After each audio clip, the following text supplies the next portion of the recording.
So I wanted to ask, what is this that we have come here for, to be in satsang? Because we want to know ourselves fully and deeply. So my question was, what does this mean, myself? What does this word self mean? And how do we relate it to ourselves? Because we're using it all the time. We say me, and I, and my, and myself, and you, yours, and yourself. And we're constantly engaging with this self, but it's not much talked about. And because it's not talked about, it remains as if something elusive in the background. Very obvious if I say, can you please describe a tree? Or if you can please describe a car, although I have limited ability to describe a car in depth, but I can usually say it's squarish color. No, that's a good start. A squarish shape, and it has 4 wheels ordinarily, and steering wheel. Isn't it amazing how we really don't know how to talk about ourselves? We're always describing what we do, how we feel. Why is this question necessary? What does it mean to be me, to be you? What is this thing that we refer to as myself? There's not one answer. We'll start painting a picture. Every colored thread will weave into the tapestry of the topic. Of course, the obvious thing is the name. And what does the name relate to? This body. So that's a very obvious first place to start. And it's important to bring this to the picture. It's a part of the self too. Of course, the body, and the body has a name. And as she said, that name is also in relation to other bodies. And that's an amazing thing, that I'll have a name for my relationship. Let's say Ali was my sister. I'll have a name of my relationship to my sister and a different name of that relationship to a friend. That's interesting too, right? Do I change because now the label of my relationship changes? What else? What other aspect is there of self? Anyone. In what way would you describe yourself as many? Right. That's exactly it. There is a sense that I'm many things. I can be high, I can be low, I can be happy, I can be sad. I can feel this way, I can feel that way. So just the sense of a changing complexity of things. That's also myself. Lovely. To distinguish the power that motivates or propels that form, in this case, calling it the driver. That's a beautiful way to describe. There's some power that fuels all of this body stuff. Lovely. There's one very obvious aspect of self that no one has mentioned yet. I'll give you a clue. It starts with T. H. I. N. K. Yeah, the thinker. The one who thinks, right? You have thinking faculties, right? You don't say that's not you. You may have the perspective, like Travis said, I'm driving this, so then that also now brings us this lovely examination. What is the difference then between I think, because look, I is intertwined with thinking, I think, and I'm aware of thinking. Is it the same self? So this is also interesting. As Travis was saying, there is the car and the driver of the car. There is this body and this animating force that keeps this body intact and keeps it through all its different gears. First gear is when you wake up in the morning. Then second gear, and then third gear, fourth gear. You're flat out, you're trying to get home, you're doing the shopping, you had a whole day at work, maybe you're fourth gear then. And at some point you go into reverse and you go into sleep. So this aspect of thinking now that I call myself, look how many different modes there are, how many different aspects there are. Let's explore that for a little time. What are those aspects of thinking? What do we notice? Always changing. How do we know that? If we were the change, if we were the changing thought, when it changed, does the self get lost? Exactly. So there is a sense of observing. That's another very important aspect. This observing consciousness. Lovely.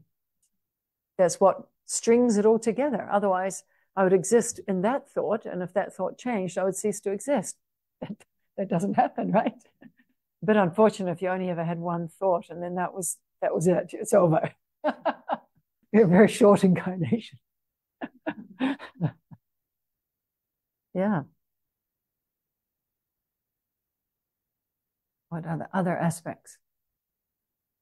What about feeling? I feel this way, I feel that way. It's like thoughts, but there is a sense that thinking is slightly different from feeling, but similar, right?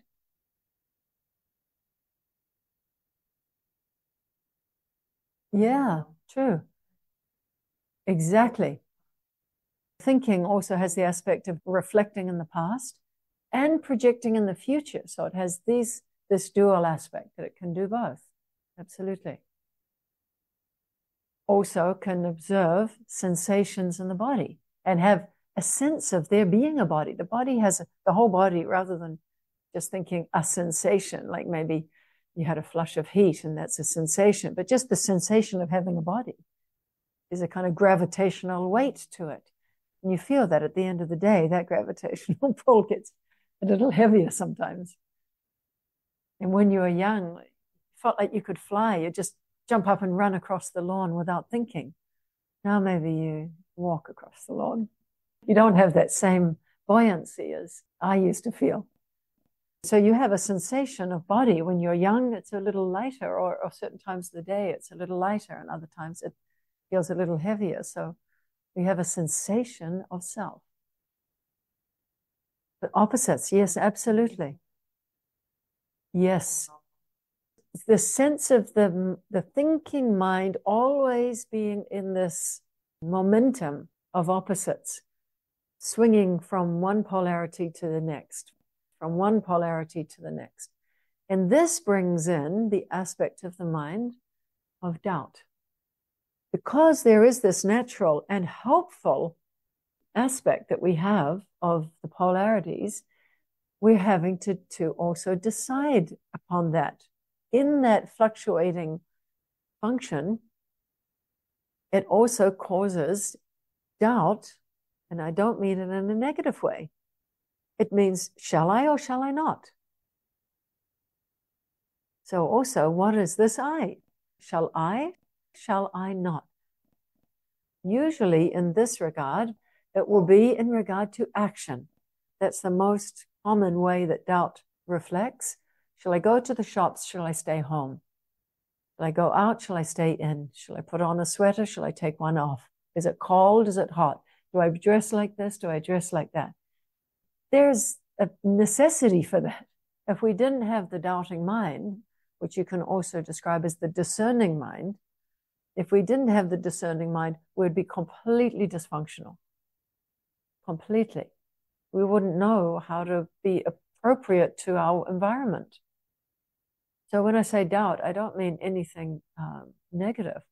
Although, what is that aspect of doubt that does become negative in terms of it starts to eat away at you? And that has to do with one's pride. The doubt that, am I okay? Am I loved? Am I included? Am I lovable? Am I attractive? Am I clever?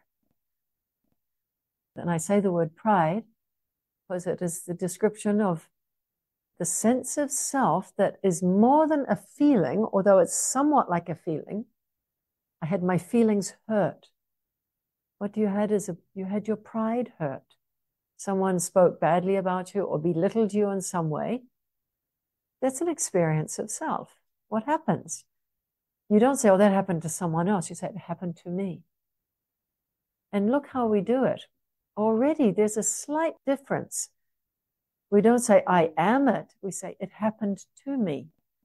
There's already a sense of there being a me that feels the hurt. Or, adversely, someone praises you and you're, usually we tend to dwell more on the other. You get 10 praises and you accept it this much. You get one tiny hint of a criticism and you take it on fully. We can do. You get some more narcissistic behavior. They take on all the good stuff and project all the bad stuff on everyone. They're all wrong. I'm perfect, but the problem is with them. That kind of tendency also. And that's also an aspect. This idea that divides me from others and me from the world. And that is also tied into this word pride, which I wanted to use the word pride first, but go a little deeper with it. It's the human ego. Because I didn't want to now make ego a negative word, which we tend to associate with it being negative. It's a very necessary function. And that's one aspect that we haven't yet said. Imaginary self. The self that is great or the self that is small is built on imagination. And that's another aspect. We imagine ourselves. We have an image of ourselves. The very word is the same, my image. It's imaginary. We've made it up. Or mostly it's a combination of us making it up, but it was projected upon us and we accepted it. We crafted an image for ourselves due to all the experiences we had in our lives, right? And school is a very, very fertile ground for building an image. If you have very adverse experience in school or in home in those early years, it will build an image of you. And then you say, that's me. And it's purely built on imagination. I was describing, I think in the previous Satsang, maybe Rena was there.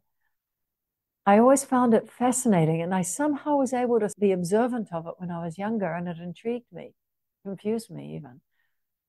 Why do I feel a different person at home than I do at school? Did anyone else have that feeling? Not necessarily home and school, but with these friends, I felt this way, and with those friends. So there's this idea of your image also adapting to its environment. I am like this with them, and I am like this with them. And some sense of self feels, oh, I like this image. But when I'm with them, I don't like that image. It brings out something that I don't like in me. So the liking or not liking of oneself is all this play of pride and ego. And that's a big aspect of what brings us to meditation. Yes, preferences, your taste, your likings, your dislikings. Absolutely. I like, I don't like. That's a big energy gobbler in your mind is, I like this, I don't like this, I like this, I like her, I don't like her, I like him, I like that. Constant. And in this liking and not liking comes an aspect of being drawn towards something and wanting more of it, and being adverse to something and wanting to get away from it or pushing it away from us. So this aspect is in Sanskrit called rag and dvesh, the push and pull of your preferences fueling your desire and fueling your aversion. I want and I need, and then I need more, and then I need to hold on to. This is a whole cascading effect just from this sense I like and I don't like. When you're in deep sleep, no liking, no disliking. Amazing, eh? No imagination.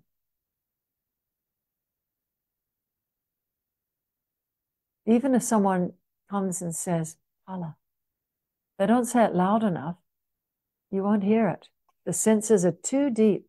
They've gone too deep to be reacting on that reacting level. So I could say, "Pala, you are an idiot," and he wouldn't be offended. But if he's awake, he won't like it. Obviously, he won't like that.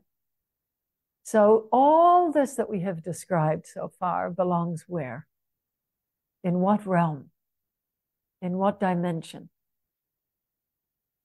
Sense of there being a body, mind, and an ego, and an intellect that thinks and discerns is all happening most obviously in the waking state.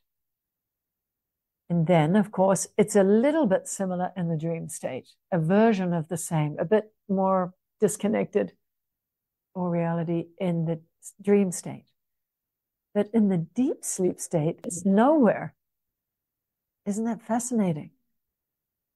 And yet, as Anna pointed out, the observer, and Tavis was saying also, this observer, this driver, even though this waking state is a temporary state, only experienced in a certain amount of hours in the day, when it is not there, even though it constructed the sense of self, when it dissolves in sleep, I don't dissolve. I don't wake up in someone else's waking state reality. It's amazing. What was remaining throughout that? Waking, dream, and sleep. What remained the same? And that's the self that we've come to Satsang to examine. There's a whole scripture that just describes this knowledge in this way. It describes all the realms or coverings: the body, the energy, sensation, the emotions, the thinking mind, which is of past, future, this, that, differences, liking, not liking, imaginations, the discerning mind, the intellect that is sorting all this information out. Of course, the senses are in there too, bringing all the information from what we taste, what we touch, what we see, what we hear. And then, of course, this ego sense of self. It's a huge knowledge, right? The self. Look how much we've already drawn in. Such a full picture. Every person's contribution is a colored thread. We've actually weaved a kind of tapestry. And then there's this self that remains not usually talked about. It is not the self that you can describe. I am Rena. I live in this place. I'm mother. I'm daughter. I'm wife. And I'm from India. It's not that self that can be so obviously described. And yet it is. And that is the self that you've all come to Satsang to want to know more. And ultimately then, this is what Sasha now contributed. This can be described simply as being, as consciousness, as existing, which is the same like saying being. Pure conscious existence. So we now take these words as helpful guidelines to something which really can't be described easily. We take that description and we now bring it into our centermost study. So after Shankaracharya describes all these layers that we have pulled together, there's a point that says all this that we have discussed so far, or has been revealed so far, is all described as a not self, only for the sake of getting to this deeper self, meaning not self, maybe better to say an incomplete sense of self. All these are aspects of the self, descriptions of different ways that we function, different aspects of the car. But what is this driver, this consistency, this constant thread? And that is like the warp and the weft of this tapestry. There's no color in warp and weft. There's no color, no rag, no dvesh, no push, no pull, no opposites. The sense of there being some interconnectedness, some continuum, some consciousness that is deeper than just thinking, feeling, liking and not liking, deciding in between this and that. What is that which is pure being? It is not inert, so it is described as consciousness. Now, most of what we do in our waking hours is everything that we are conscious of. I'm conscious of how my body feels. I'm conscious of how my mind is thinking. I'm conscious of decision makings. I'm conscious of certain pressures, feelings, imaginations. I'm conscious of all this. What is consciousness? And this is synonymous with what is myself? Or to say, who am I? Gemma knows my niece. Her daughter, when she was only 6, one day from the back of the car, piped up, "Mummy, what does it mean to be me?" This is the question we've come to Satsang for.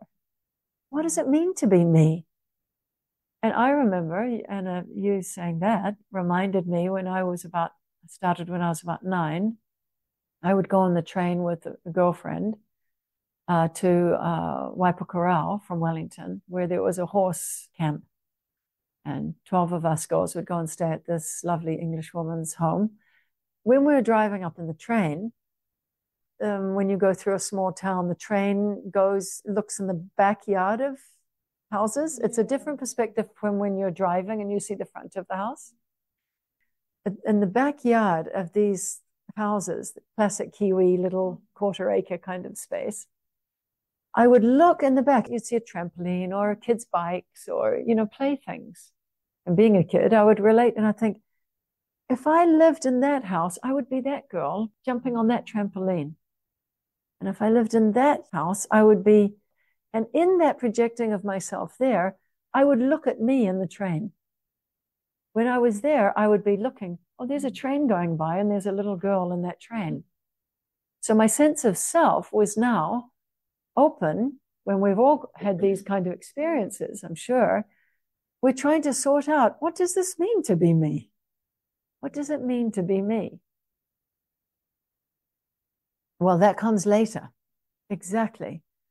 Then what happens is, because we don't find an answer to what it is to be me, pure conscious being, we start to then say, why am I like I am? And that starts the development of psychology in the human mind, leading to a lot of complexity because we don't find an adequate answer there. But this question, deeper than why I am, comes, who am I?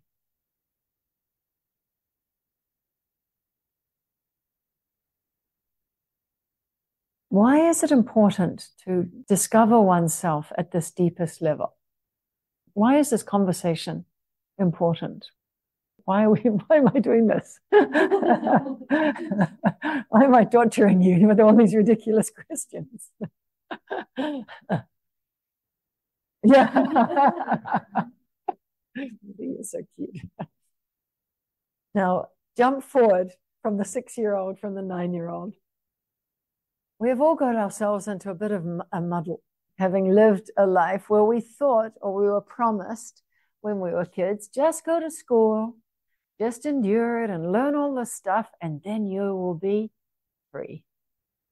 free to make your own choices, free to pick your own beloved partner, free to travel, free to enjoy. You can drink alcohol. You can, world is your oyster, as they say.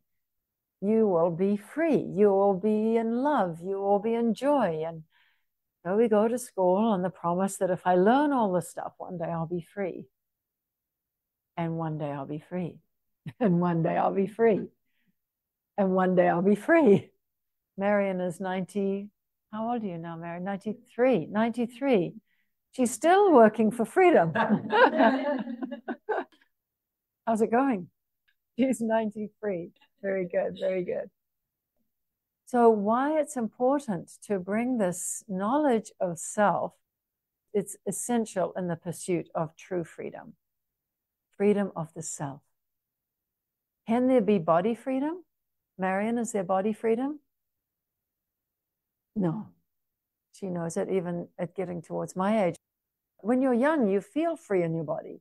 And it's a kind of ego state that I am invincible. And that's why young boys love to fight and drive fast cars and all that, because they're invincible.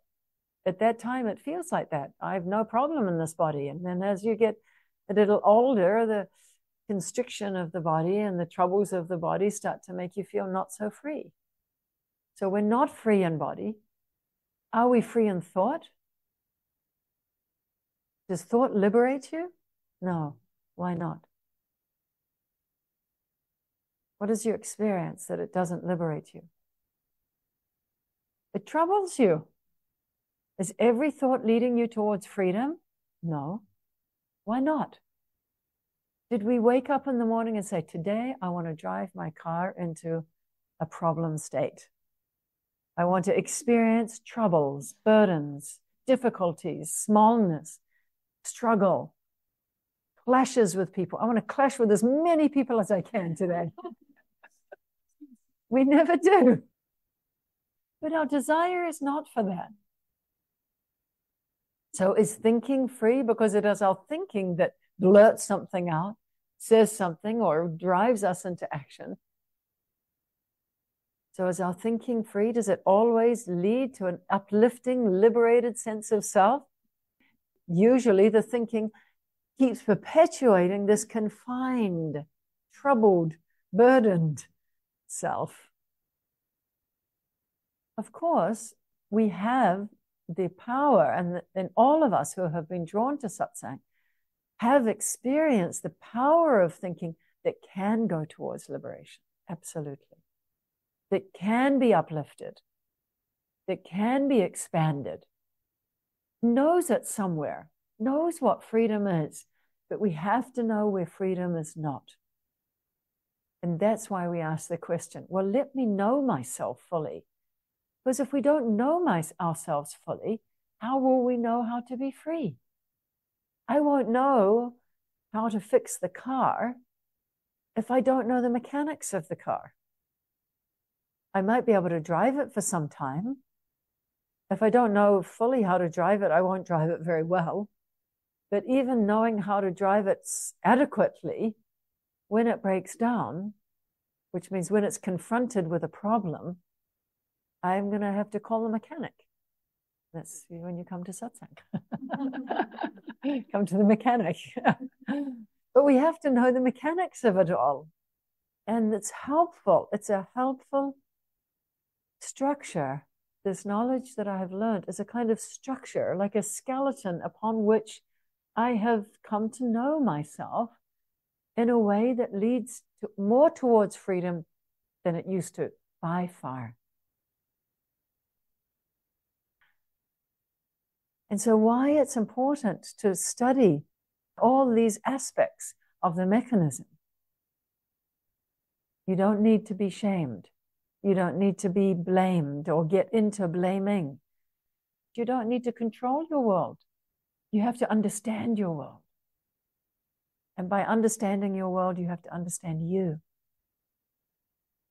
But if you're trying to look for a perfect image of you in the body-mind, the waking state, body, mind, imagination, you will fail every time and you will go to bed with a cross list in some way. You will have a sense of not achieving what it is that you have come on earth to achieve, and that is to know that freedom is your true nature. Why are we not living it? That's why we come to Satsang.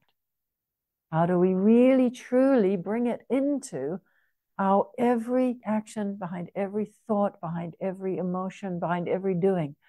Because the scriptures do not say stop doing, stop feeling, stop eating, stop loving, stop being friends with people, stop socializing. It's never advised to do that. Rather, the teachings of the Gita, one of the most profound scriptures, such an extreme example that Arjuna, having faced such an injustice in his human story, that the land was taken away from him, and the people, his cousins actually, who took the land away, were turning it into a regime of tyranny, basically, and negativity, and towards everything opposite of freedom. Not being able to reclaim his land, which means reclaim a freedom, he escaped. And he actually went to Manali, which, if anyone who came to the retreat last year, we went to this place called Manali, which is just north of where we live. And he lived in Manali, which in that time was in the Himalayas, all forest, because yogis all went into the Himalayas, into the forest, because it was like tribal area. There was no structured society there. You could be quite free. And it was plentiful. So you didn't have to confine to the social norms of more central Indian and southern Indian standards or structure. So all the yogis escaped up to the Himalayas, including Arjuna. And he was there with his brothers in exile for 14 years or 7 years? 14 years. So 2 7-year cycles. And then Krishna, who was a conscious incarnation of freedom and knowledge and wisdom, he said, okay, it's enough, you guys. Come back. You can't live here forever. This is not enlightenment to run away from everything. You have to come back, and in this case, it says fight, which means you have to restore your knowledge of yourself.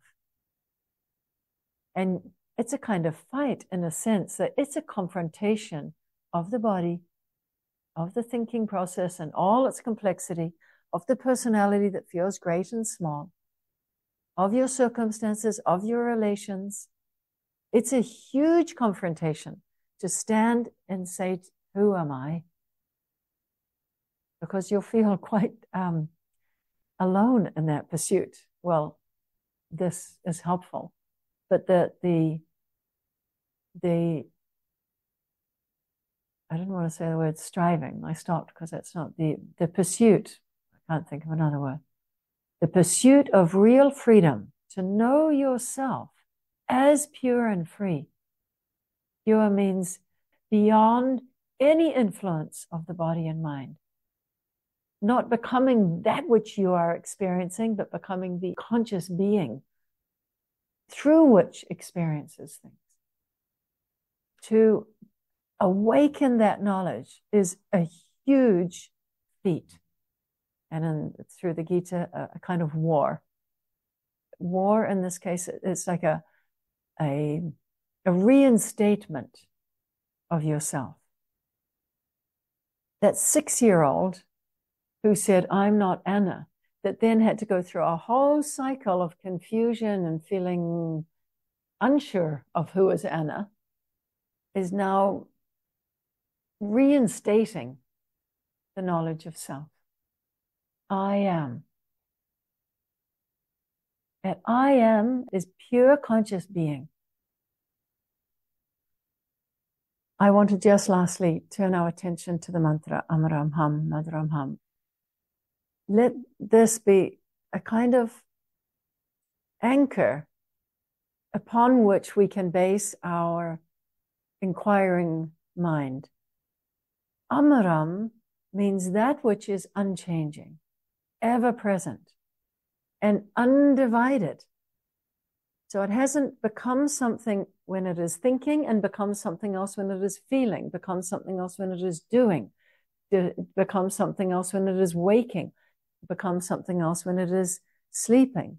It becomes something else when it feels great about oneself, and becomes something else when it is criticized. What is that which does not change, does not become a broken thread because of what we think and feel and experience? That is amaram.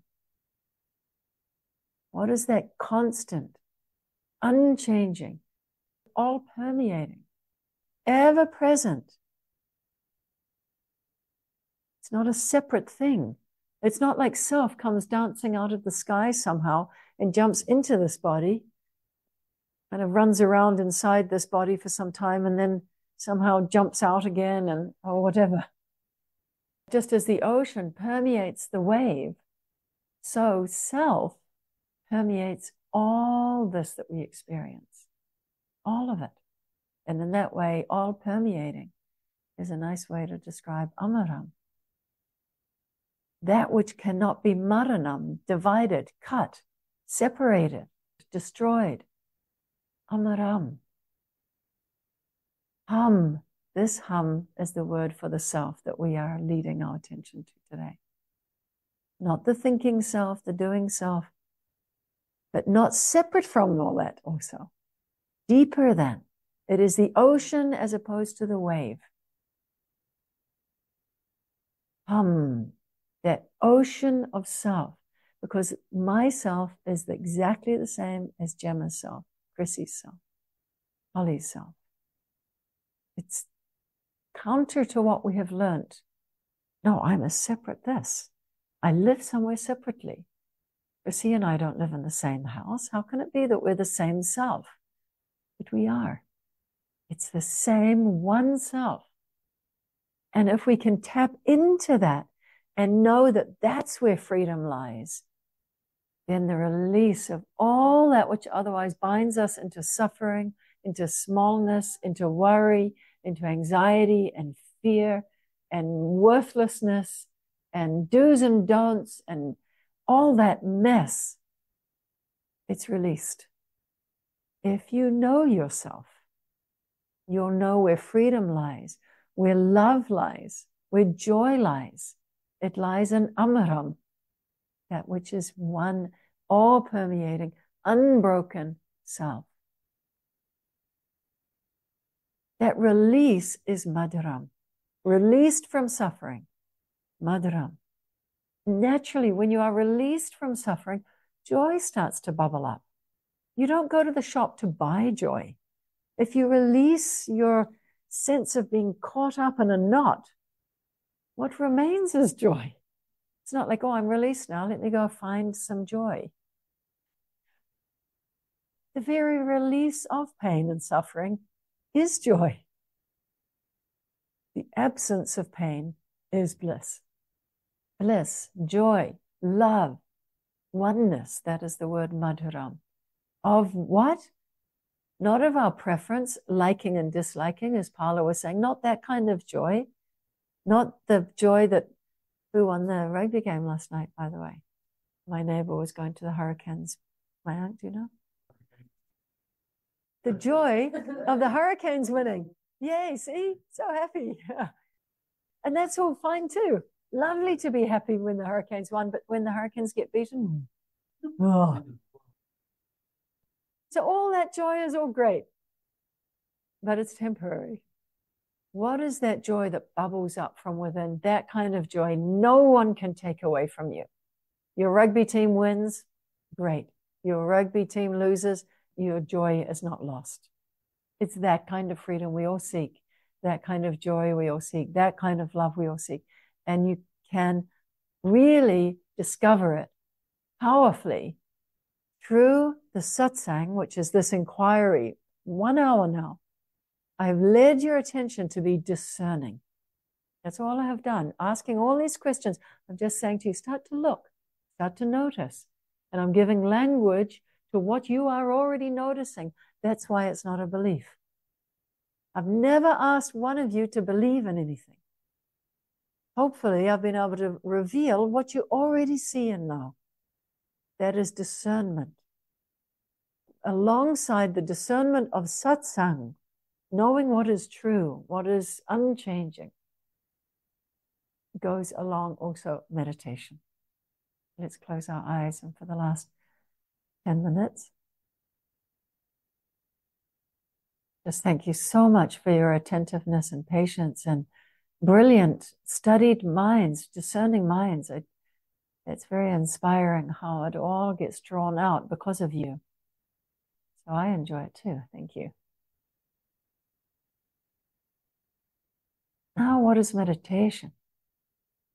Allow that discerning mind that has been taken into its highest state, this power to be the seer,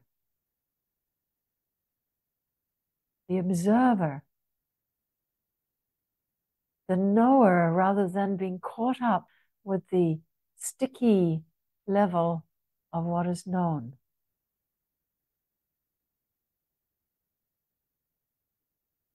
That is the hum.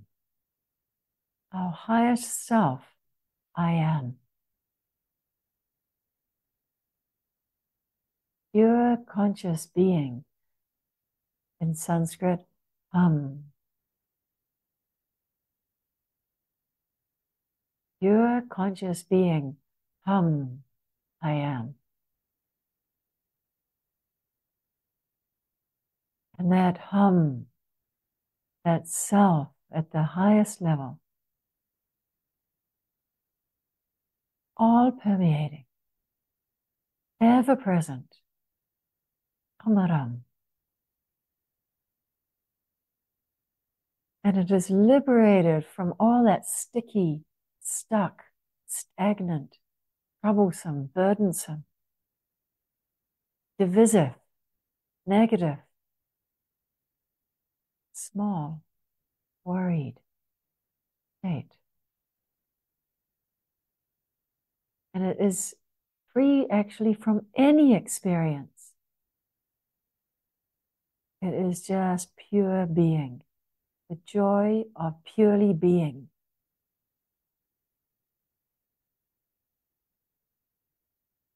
As Sasha said, it is not a belief. And that's where the meditation brings it to your direct knowing. As the knower, knowing yourself as the knower.